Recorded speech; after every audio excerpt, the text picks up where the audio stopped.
উত্তর ব্রজপুর এলাকায় ফিল্মি কায়দায় দৌড়ের সৈকত আহমেদ স্কুল ছাত্রকে তাড়া করে বেধড়ক মারধরের অভিযোগ উঠল দুই যুবকের বিরুদ্ধে।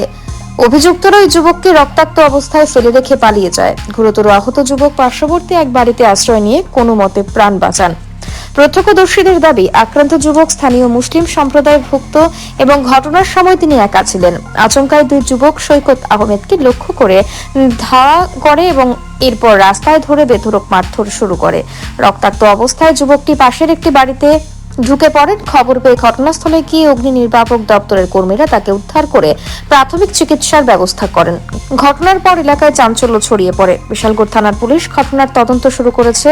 প্রাথমিকভাবে ব্যক্তিগত শত্রুতা এবং পূর্ব বিবাদের সম্ভাবনাও খতিয়ে দেখা হচ্ছে বলে পুলিশ সূত্রে জানা গেছে।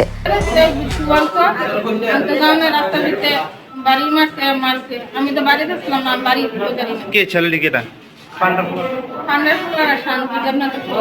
ওনার ছেলেরা না?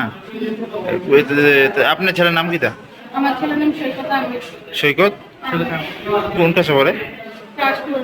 কোন স্কুল করে?